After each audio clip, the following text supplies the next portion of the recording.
Como é que você começou a se interessar por política? Olha só, na verdade, essa questão política para mim veio muito ligada à formação católica, né? Minha família é baiana, a gente morava na Bahia e tal, e quando eu era adolescente vim para o Rio e fui estudar no Santa Úrsula. E aí teve uma coisa de influência mesmo, um tipo de formação que a gente tinha assim, mais liberal no Santa Úrsula. Eu me liguei à JEC, né, Juventude Estudantil Católica, isso eu estou te falando, eu tinha uns 15 anos, faz tempo. Aí, quer dizer, sempre teve uma coisa cultural na família, né, essa preocupação com o social. Tinha um colégio em Salvador, que foi fundado pelo meu bisa, Carneiro Ribeiro, que é meu sobrenome. E aí tinha muito aquela coisa da família, a gente cresceu com aquela formação, né? Quer dizer, meu bisa, meu avô e meu pai, eles achavam que educação era, né, um direito básico, eu acho isso até hoje. E aí juntou com a formação, né, religiosa, JEC, naquela época, eu estou te falando do ano 63, né? Então o Brasil em muita ebulição, né? E a partir daí, então, começou, né? Quer dizer, eu comecei a me formar e depois eu passei um ano fora, né? Fazer aquele troca de estudante, né? Fui para os Estados Unidos, um pouco assim para a família, para ver se melhorava um pouco, né? O que eles achavam que era um pouco de esquerdismo demais. Voltei pior, né? Porque, obviamente, os Estados Unidos estava se vivendo toda aquela a influência, né, da Guerra do Vietnã, e naquela época as distâncias eram muito grandes, né? As informações não chegavam, né? Nós aqui no Brasil, até pelo fato de termos, né, sermos o único país de língua portuguesa, né, nas Américas, a gente ficava muito isolado, né, do resto dos continentes americanos, né? Então, quando eu cheguei lá e eu fui justamente para a Califórnia. Então, imagina, né? Eu fui frequentar Berkeley, ver o pessoal já queimando, né, carta de convocação, quer dizer, descobrir todo mundo que aqui não tinha, né? Aí, obviamente, aquilo teve influência louca, né, em mim. E a partir daí, quando eu voltei, já fui me preparar para fazer vestibular, mas aí já, né, fazendo contato com o pessoal que na época ainda estava no Partidão, né? E, quer dizer, eu retomando meus contatos da época de movimento secundarista, o caminho natural do pessoal de JEC, JUC, né, era a P. Mas aí, obviamente, um dos resultados que eu tinha tido minha passagem lá para os Estados Unidos tinha sido justamente a separação minha, né, da religião. Então aí, obviamente, eu fui para o extremo oposto, né, Partido Comunista. Mas não cheguei a entrar no Partido Comunista, porque o pessoal já estava se organizando na dissidência, né? Então, quando eu fiz vestibular e passei na Faculdade Nacional de Direito, eu já me liguei ao pessoal da dissidência comunista. Naquela época era a Dissidência Comunista da Guanabara, né? DIGB. Né? Qual era o ambiente na faculdade quando você entrou lá no Direito, no Caco? O ambiente era ótimo, né? Era uma tremenda farra, né? Porque, na verdade, tinha, né, um movimento na rua, que a gente chamava... O Centro Acadêmico Caco estava fechado, né? Então, a gente tinha o que a gente chamava o Caco Livre, que era o Caco que funcionava ali no estacionamento do carro. Do lado de fora, era uma forma da esquerda manter a liderança. O Vladimir era a grande liderança, né, da faculdade, de fato foi o cara, né, que teve a maior importância para a gente naquela época na formação, principalmente nós que éramos os novos, né, os calouros, né, daquele ano. Ele foi o primeiro assistente que a gente teve, né, da dissidência, e realmente a influência dele foi muito grande. Um cara muito preparado, né, uma base muito boa, um carisma muito grande, né, e a faculdade toda vivia em função do momento político também, né?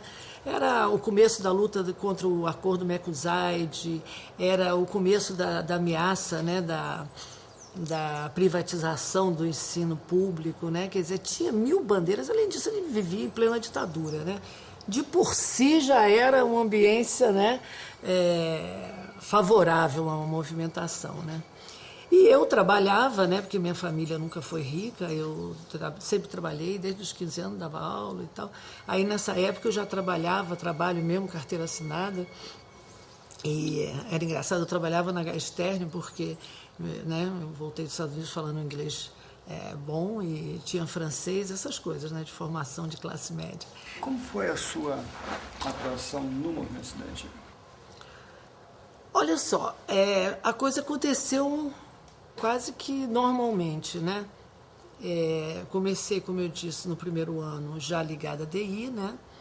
E naquela época as nossas lideranças maiores já estavam impedidas de entrar na faculdade.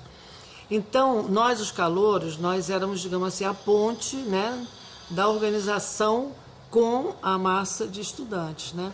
E aí eu comecei a falar para público, né? Eu gostava, quer dizer, eu acreditava muito naquilo que eu fazia, né? Eu acho que o fundamental é isso. Você acredita em alguma coisa que você está fazendo, eu acho que aí você cria todos os atributos para isso, né? Então foi natural, quer dizer, eu comecei a ocupar um espaço de liderança, né, secundária, no sentido de o pessoal mais importante estava do lado de fora, e a gente começou a formar uma liderança lá dentro, né? Como é que você lembra, como você descreveria o ambiente mundial, as influências, as referências que se colocaram para a tua geração? Olha só, eu acho que, primeiro de tudo, tem uma coisa que é fundamental a gente tentar passar, que aí eu acho que é o mais complicado, é essa questão do isolamento que eu me referia antes. Quer dizer, hoje, né, você recebe uma gama, uma quantidade de informação tão grande, tão diversa, né, vindo de fontes até super distantes e tal, e que você...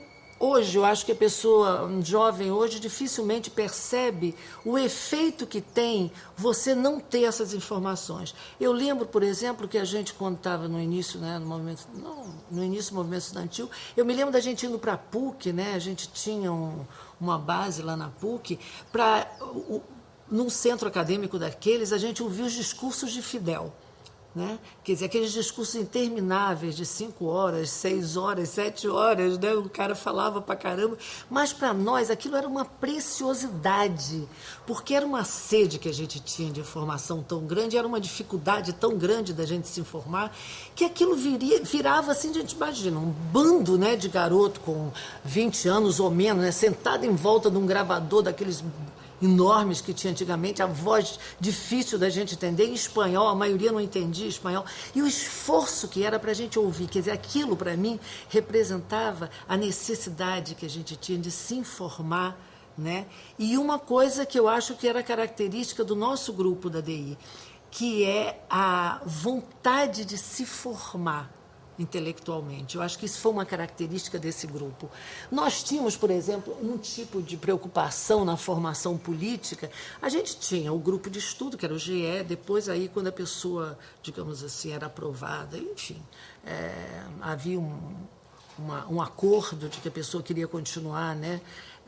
Ia para uma OPP, que era a Organização Parapartidária, mas essas formas de organização, antes de você se tornar, né, membro da organização, tinham mais que ver com a formação teórica. A gente estudava do jovem Marx até o próprio, entendeu? Quer dizer, passava por diversas escolas, a gente estudava marxismo, leninismo, Mao, então tinha uma coisa da valorização da formação, e que para mim foi fantástico, porque exatamente casou com toda a minha educação, aquela coisa do colégio, né, Carneiro Ribeiro, aquela coisa de você ter que formar opinião, você ter que saber as coisas, ter uma opinião sobre as coisas. Isso para mim tinha um valor muito grande, né?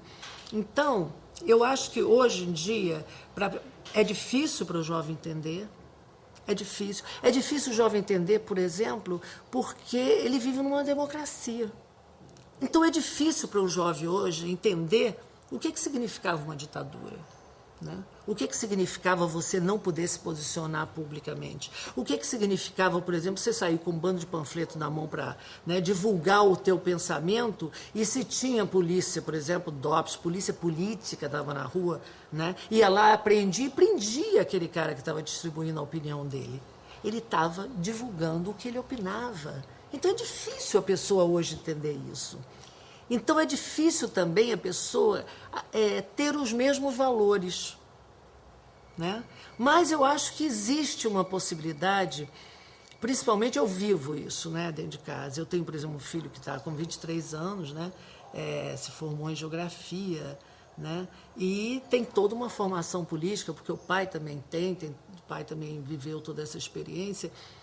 E eu acho que do jeito dele e da geração dele, ele claramente tem uma posição política, ele claramente se coloca no mundo. Porque, para mim, a posição política não quer dizer que você seja partido A ou B. Significa como é que você se coloca diante desse Brasil, diante dessa realidade que continua ainda a mesma, né? Com essa altíssima concentração de riqueza, com esse absurdo, né, de divisão social, com todos esses preconceitos, com toda essa herança colonial que a gente tem. Eu acho que tem muita da juventude hoje que está se colocando do jeito dele e da forma dele. O importante é a gente não cobrar que seja da mesma forma da gente. Eu acho que a grande dificuldade, né, da nossa geração é um pouco que a gente acha que a gente foi tão inédito, tão diferente, tão fantástico, tão maravilhoso, que a gente quer que todo mundo seja igual. Primeiro de tudo, eu acho que ele não foi inédito. Eu acho que ele não foi tão fantástico. Eu acho que a gente tem qualidades, teve qualidades como geração muito grandes. Eu valorizo assim profundamente. Eu acho o máximo ter pertencido a essa geração. Agora, eu não quero que ninguém seja igual, porque eu acho que cada um tem que ser, na sua época, o melhor possível. E eu acho que essa geração do meu filho está sendo. Discordo de uma porção de coisa dele, mas a gente consegue conversar sobre tudo. Isso tem um valor enorme, né? A minha geração não conseguia conversar com a geração dos meus pais, né? Meu pai me expulsou de casa em determinado momento, né? O fato da gente poder estar dialogando, poder estar trocando ideia, poder não estar repetindo os erros, né? Somente quando se trata de filhos, que aí a coisa fica mais próxima, porque é mais, né, o emocional. Eu acho que isso tem um valor muito grande. E acho que a gente devia ser mais despojado dessa coisa. Eu acho que a gente é muito vaidoso, né? Então tem que ser mais despojado. Valorizar, sim, foi uma coisa muito boa, muito importante para a evolução democrática do país. Eu acho que foi uma contribuição, com todos os erros, né? Mas eu acho que foi uma contribuição para a democratização do país. Agora, não tem que ser repetido. Não deve ser repetido, né? Na tua opinião, qual é o maior legado da geração de 68? Olha só, eu acho que o maior legado foi justamente ter começado a romper com alguns valores absolutos, né? Primeiro, mostrar que era possível um bando de garoto questionar um poder de força. Eu costumo dizer que você precisa muito mais coragem para viver o dia a dia, situações aparentemente corriqueiras e se impor enquanto pessoa, né? Na própria evolução tua como ser humano, do que às vezes, momentaneamente, você ter um ato de coragem, você assumir corajosamente um ato de bravura, percebe?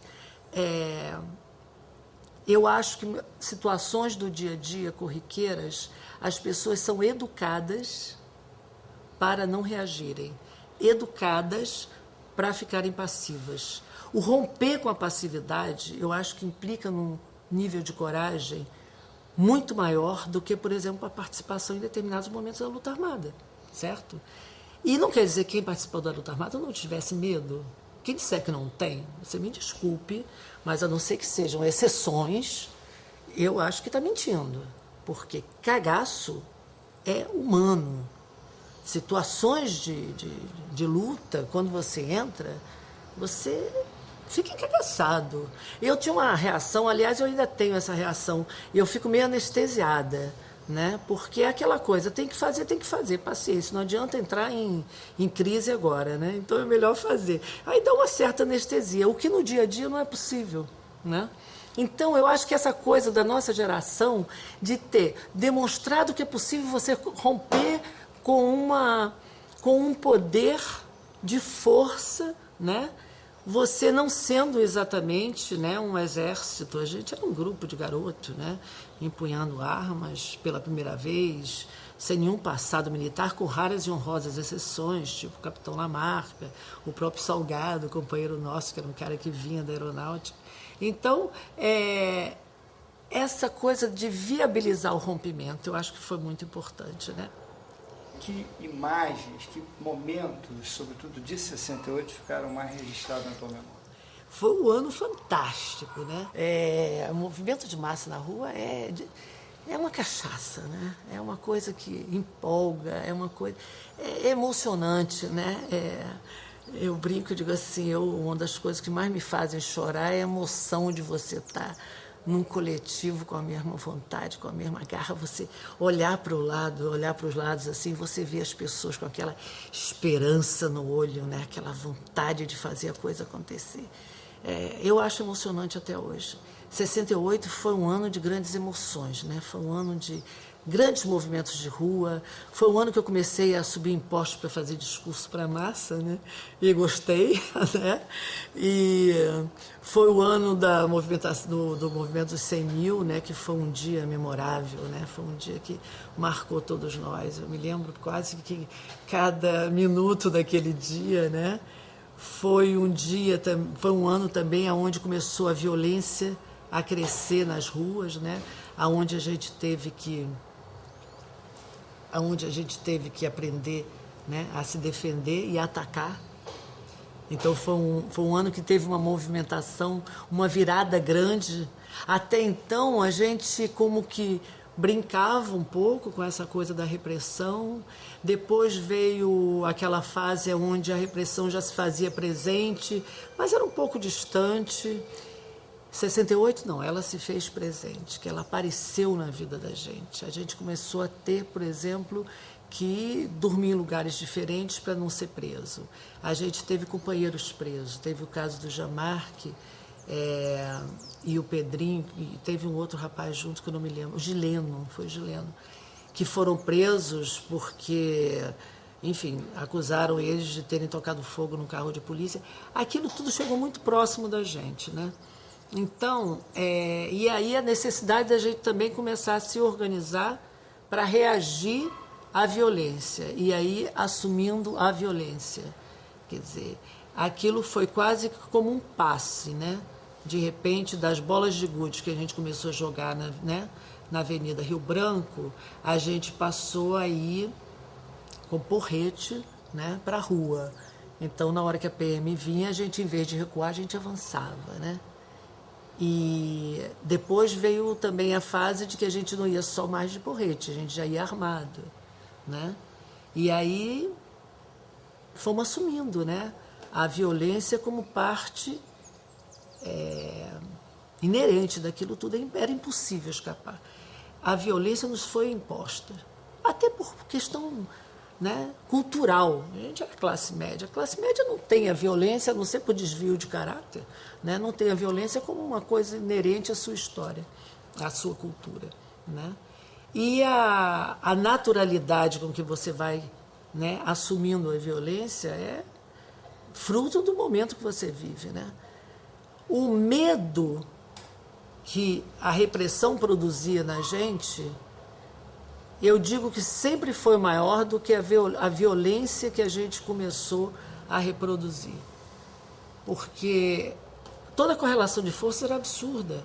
Se você pensa que era um Estado, né, contra uma vanguarda de um grupo de estudantes de classe média, né?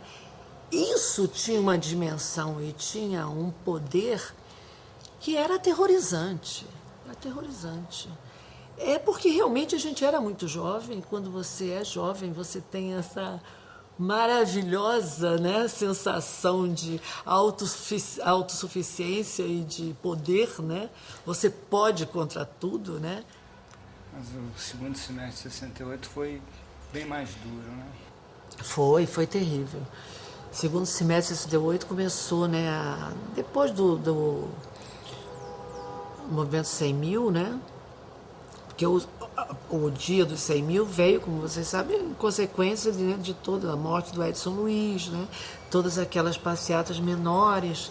E aí, realmente, a repressão começou a bater feio, né? Ainda teve o episódio lá do Ibiúna, do Congresso de Ibiúna, né? Depois ficou fácil de criticar, né? Mas antes, na verdade, o que havia era uma grande preocupação de ter representatividade para poder crescer no movimento. A questão é essa, era buscar representatividade. E a gente estava delegado a uma clandestinidade muito grande, né? Eu me lembro que, um pouco antes de... Eu tinha sido tirada, né, como delegada, porque eu era vice-presidente do CARCO, né? Então, eu era uma das pessoas que ia representando a Faculdade de Direito, né? Então, mais ou menos uma semana antes, ou uns 15 dias antes, eu tive que sair de casa, tive que entrar na clandestinidade, né? Tive que morar, né, na casa de pessoas amigas para poder ir para Ibiúna, né? Assim mesmo, depois, parece que eles conseguiram seguir algumas pessoas. No meu caso específico, ainda foi horrível, pelo que a polícia depois me disse, que parece que tinha um carro de polícia que estava seguindo um ônibus que eu estava, porque eles ficavam esperando a gente na rodoviária. E eu sempre fui grandona, né? Assim, uma figura que era muito fácil, né, de ser detectada. E o carro onde eles estavam teve um desastre horroroso, e os caras se machucaram muito, não sei o quê. Quer dizer, teve todo uma questão, um aparato, né, para detectar onde é que era o Congresso. Para nós, eu passei uma semana lá, né, e, na verdade, além do que foi uma grande farra, né, você bota numa fazenda como aquela, né, um bando foi um tal de namorar, um tal de beijar na boca, um tal de ser feliz, que eu acho fantástico que as pessoas façam questão de não se lembrar. Eu me lembro e acho o máximo. A gente era jovem, cara. A gente era normal, entendeu? Aí depois tem muito aquele negócio, a repressão fazia uma coisa muito ridícula, né? Porque vinha toda uma censura em cima de que era um bando de garotos e garotas que estavam lá, então o que a gente mais achou foi pílula anticoncepcional. Agora imagina se alguém ia começar uma pílula anticoncepcional no início de um congresso. Quer dizer, ou você já estava tomando, como a maioria de nós já tomava, ou então você não tomava, né? Quer dizer, seria para ter camisinhas, mas naquela época não havia essa preocupação, acho que nem havia camisinha, né? Então, mas era a forma da repressão tentar desqualificar, né? E nós, muitos de nós, babacamente, né, reproduzíamos esse discurso omitindo esse lado feliz, né? Por que omitir? Por que negar? Né? Por que não lembrar? Né? Na verdade, foi uma delícia aquela semana. A gente fez muita discussão política, se fez muito acordo político, se fez muita briga política. De fato, se viveu muito intensamente aquela semana. E no meio dessa vida tem o lado amoroso, tem o lado de paixão, tem o lado, né, de toda aquela juventude. Então, na verdade, quando a gente caiu, que aí foi o dia que a gente, quer dizer, a liderança soube, né? Eu fazia parte da liderança, a gente soube, né, na véspera, né? E aí tivemos uma discussão que eu acho que foi uma das coisas mais fortes que aconteceram naquela época. A decisão se a gente tentava fugir ou se ficava, né? E aí eu acho que tem uma coisa... Aconteceu um fato que eu acho um fato brilhante, heróico, fantástico, e que também a repressão desqualificou e a esquerda terminou, né, entrando na onda da desqualificação, que foi a grande liderança nossa, que era Dirceu, né, Vladimir Travassos, aceitarem por unanimidade ficar, sabendo que eles iam ser presos, possivelmente não iam sair tão cedo. Como não saíram? Foram sair, né, quando a gente foi trocado pelo americano. Fala um pouco da tua militância. Em que setor da organização você atuava? Eu sabia atirar porque eu tinha aprendido a atirar com meu pai, né? Mas atirar com arma de fogo, não sei o quê. Aquelas coisas, né, que você vai aprendendo na vida. E então, eu fui uma das primeiras mulheres, acho que eu fui a primeira mulher da DI, que começou a trabalhar na área de, né, luta armada, da cobertura, a panfletagem, porque depois, né, depois do Congresso, quando a gente foi solto, logo em seguida veio, né, uma ordem de prisão preventiva, aí eu caí na clandestinidade mesmo, e aí a gente tinha que sobreviver. De repente a organização tinha um número muito grande de pessoas, né, que tinham que ficar escondidas. Clandestinidade custa caro. Você tem que ter dinheiro para poder ficar. Naquela época você alugava um aparelho, uma casa que a gente chamava aparelho, um apartamento e tal. Você tinha que deixar 3 meses de depósito, né? Não precisava fiador, dava 3 meses de depósito. Era uma fortuna, né? Então você tinha. A gente morava, em geral, não morava sozinho, morava em coletivo e tal, mas de qualquer forma tinha que largar um aparelho hoje, porque era uma pessoa que era presa, podia delatar. Enfim, e daí começaram os assaltos a bancos para poder manter, né, toda essa infraestrutura, e a gente chamava mesmo de infra, né? E as ações armadas vieram muito em função disso, né? Da mesma forma, por exemplo, eu atuava fazendo segurança armada no movimento do pessoal que atuava no movimento operário, né? Até para fazer uma panfletagem em porta de fábrica, você tinha que ir com cobertura armada, porque quem ia reprimir a gente já não era mais o DOPS, era o Exército, né? Então, eu comecei a atuar logo nessa parte, né, armada, como eu disse, porque eu sabia atirar. E aí uma coisa foi levando a outra. Na minha cabeça, a coisa era muito simples. Tem que fazer, alguém tem que fazer, eu tenho que fazer. E vamos fazer. Quer dizer, a proposta nossa, né, era muito clara como uma meta. O que era preciso fazer para chegar lá, a gente fazia, né? E sem maiores sustos, né? Com todo o cagaço que correspondia a uma situação de violência, né? Como eu digo, quem disser que não tinha, eu acho que está exagerando. O cagaço era grande, cada um tem sua forma de reagir, né? A minha me anestesiava um pouco, e a gente ia enfrentando o que se colocava. E naquele momento, qual era a sua visão da opção pela luta armada? Eu achava que era inevitável. Era inevitável, eu achava que sem luta armada a gente não ia conseguir derrubar a ditadura. Eu achava piamente, eu acreditava piamente que a gente poderia, né, conquistar a adesão do movimento operário, né? Resumidamente, como é que foi sua prisão? Resumidamente, eu, como eu disse, estava fazendo, entre outras coisas, ainda fazia a cobertura armada das ações de MO, que a gente chamava, né? Movimento Operário. Então, eu não me lembro agora mais, porque já passou tempo, e eu menti tanto sobre essa queda, tanto para a polícia, que às vezes eu tenho que refazer a história para lembrar exatamente o que era verdade, tá? Porque a gente tinha aquele treinamento, a gente inventava uma história e mantinha aquela história, né? E a gente terminava acreditando nela. Eu juro para você que no final da história eu estava quase acreditando que aquilo era verdade. É uma forma também de você esquecer o resto, né?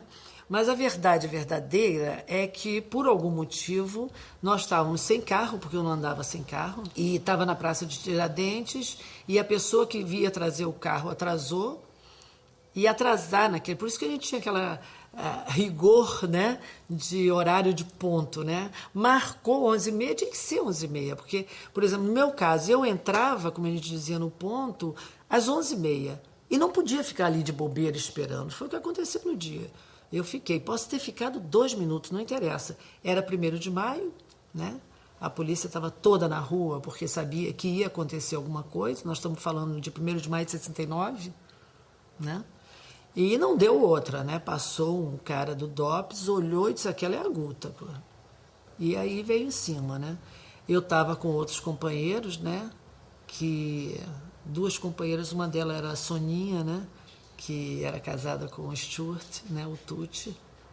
A Soninha trabalhava na mesma base que eu. E ela e a Pimentinha, que era uma outra companheira nossa, deveriam ter saído, mas enfim, tem aquela solidariedade, ficar para brigar junto.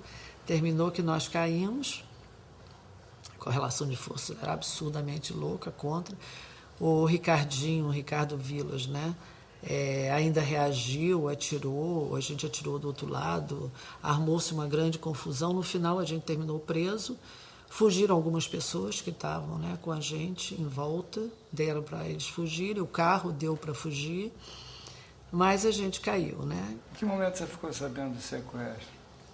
Cara, foi ridículo isso. Olha, quer dizer, foi ridículo, foi cômico, tragicômico, sei lá como qualificar.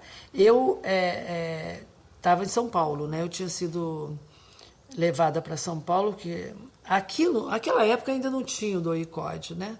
O DOI-CODE se formou depois do sequestro americano, que foi um aprofundamento da organização da repressão. Naquela época, ainda os serviços brigavam, que nem a esquerda brigava, os serviços de informação brigavam, né? As forças lá brigavam. Então, como o DOPS tinha me prendido, era cômico, né? Quando o Exército queria me interrogar, quem me protegia era o DOPS. Vai viver uma contradição dessa, a gente vivia. Bom, então, em um determinado momento, o Exército me sequestrou, literalmente, me sequestrou da cadeia, uma madrugada, e me levou para São Paulo. Conseguiram uma ordem lá do juiz, os juízes faziam tudo naquela época, né, que eles queriam, e me levaram para São Paulo, porque eles usaram a desculpa de que eu respondia ainda o processo por Ibiúna, o processo de Ibiúna estava na mão do Exército, então me levaram para São Paulo. E aí voltou tudo de novo.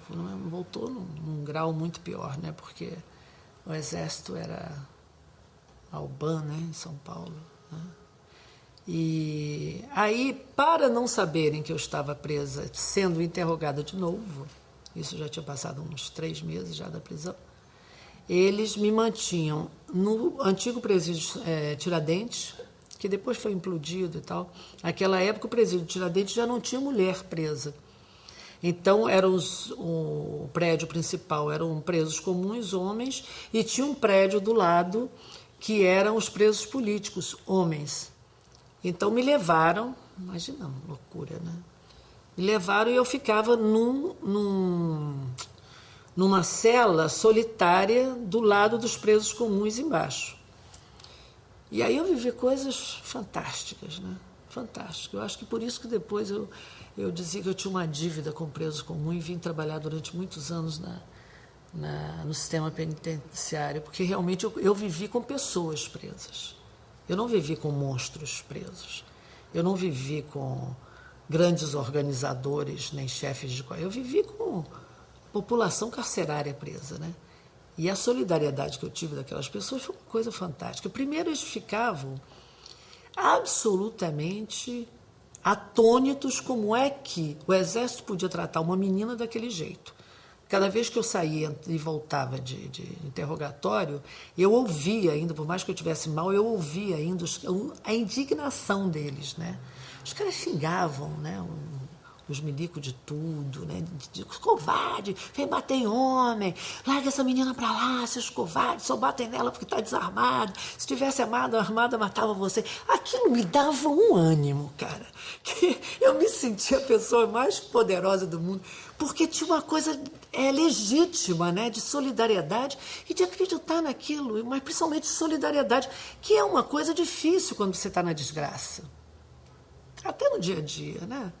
Quando você está numa situação de desvantagem, de desgraça, você ter pessoas que se manifestam, eles estavam se arriscando de certa forma, né? Teve um dia que os caras estavam me levando, mandaram abrir a cela, começaram a dar pancada com todo mundo, um troço assim meio dramático, né? Então eu vivia essa solidariedade, mas isso não me dava as informações que eu precisava, né? Então, por exemplo, eu tinha um vizinho de corredor de solitária, que o apelido dele era Tortura. Devia ser um amor de pessoa, né, para ter um apelido desse. Mas o Tortura era um gentleman comigo, né? Então, por exemplo, as guimbas de cigarro que eu consegui, na época eu era uma fumante daquelas de 3 maços por dia, então uma guimba de cigarro é algo que não tem preço, né? O Tortura passava o que ele conseguia guardar, coitado, que era muito pouco, porque a miséria na cadeia é muito grande, sempre foi. Então aquilo tinha um valor muito maior, né? Porque de repente, se fosse uma pessoa que tinha muito, né? Dividir o pouco sempre eu acho muito mais valoroso, né? Valioso.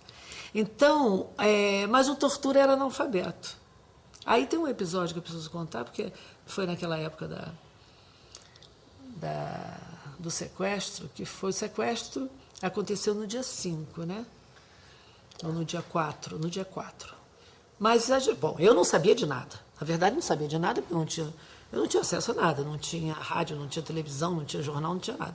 Tinha uma mudança. Teve uma mudança de guarda, porque a gente percebia pela quantidade de guarda que passava para cima e para baixo, lá no que para mim era alto, mas era o chão, né? Porque eu estava debaixo do chão. Então, aí, entre nós dois, nós conversávamos pelo boi, né? Que é o buraco da cela, né?